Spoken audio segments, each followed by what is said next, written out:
Do I feel unsafe? No, Yes. I don't. I personally don't feel unsafe. I'm, I feel fine. During the 2012-2013 academic year, Western Michigan University conducted a survey measuring the status of diversity on campus and throughout the community.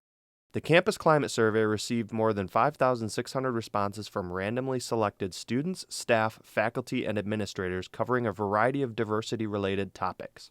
One portion of the survey that dealt with interaction between WMU students and the surrounding community revealed concern about safety in certain parts of town. Especially like where poverty is. I feel like that's where like lots of like violence can come up.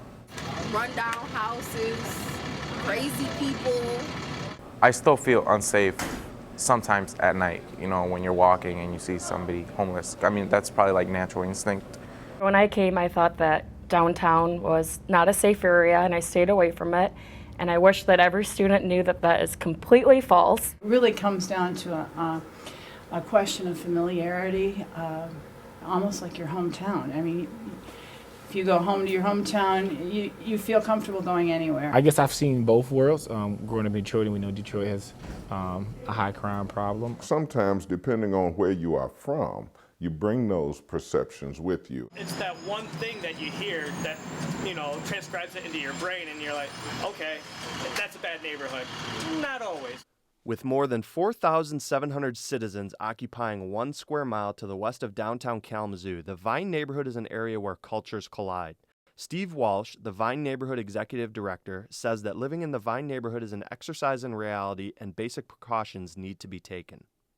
This is a neighborhood where worlds collide at times.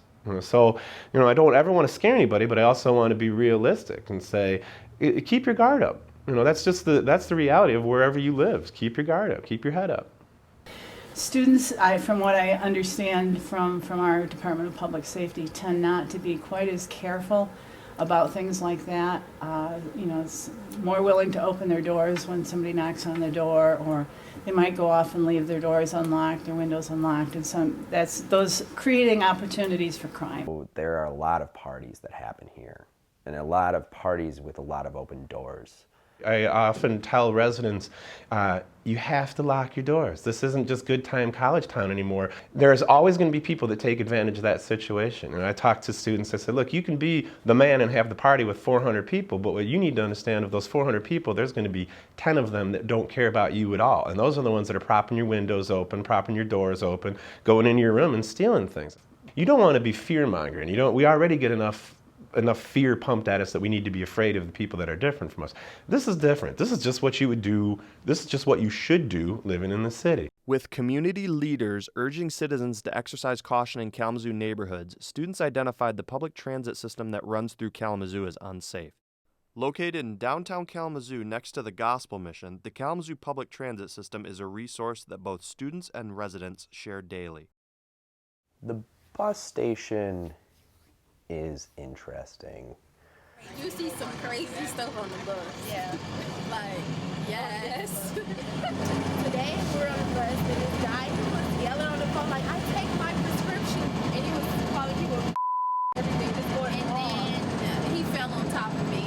Yeah, and he messed up my toe. Probably the unsafest place is probably where the train station's at. You'll see people walking and that are just homeless. But I feel like that's like where lots of the stuff goes down, I've never had a problem. There's actually, I think last week or 2 weeks ago when I got off the bus stop here, down at the bus station, I should say, there was actually a big fight that was going on. That's the only incident I've ever seen or heard. The only time I felt sketched out was the one time I got here closer at night. I think it was maybe 8 or 9 p.m. where I got back into the station. It was just like a whole bunch of guys just milling around, and I was by myself waiting for my dad to pick me up. So it's just like, you okay? You can be here any second now. There are times where kind of vagrants, you might say, wander about. Especially downtown, you see I heard it's like a shelter, so it's like drug addicts and stuff, so they're always and then people that be riding on the bus. While some students may blame the Kalamazoo Gospel Mission for the city's homeless population, Executive Director Mike Brown says that his organization provides help for people in need. Well, our folk need to have, they need to have ready transportation. Also, people who are coming to us, they don't need to be hunting for us or get into town and then have to try to find their way to us. I think it was wisdom years ago that caused our founders to actually find this location.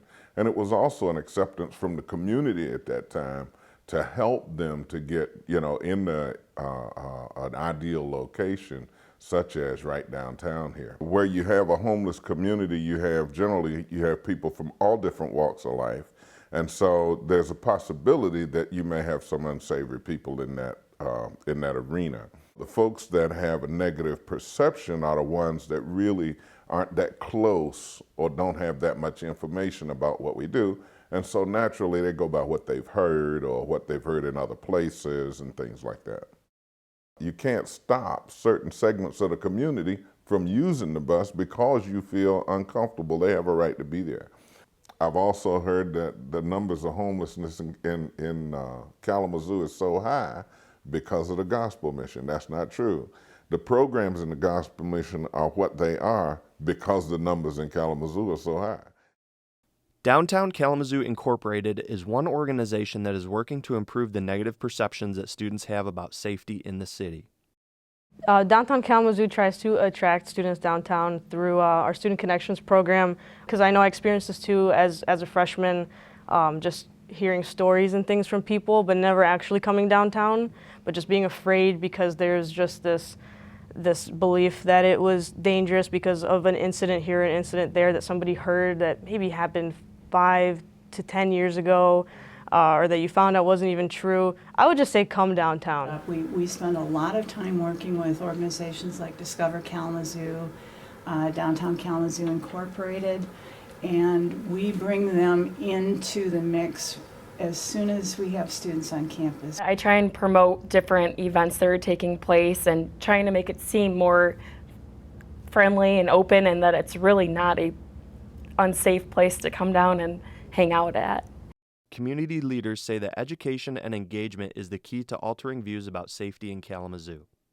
I think education is the key for people to understand and know more about what you do. The perception, a lot of that falls back on my shoulders in terms of education and continually trying to get the word out there and tell folks, like, these are some of the things that you need to do. It's all about how do you get the information out. It's a continuous effort to reach out, especially to the students. Even if I did happen to walk down West Main one day and somebody robbed me or something, just the way my perspective on life wouldn't even allow that one incident to make me have a negative view of Kalamazoo in general. It would be just that one time something happened, because the crime is gonna happen.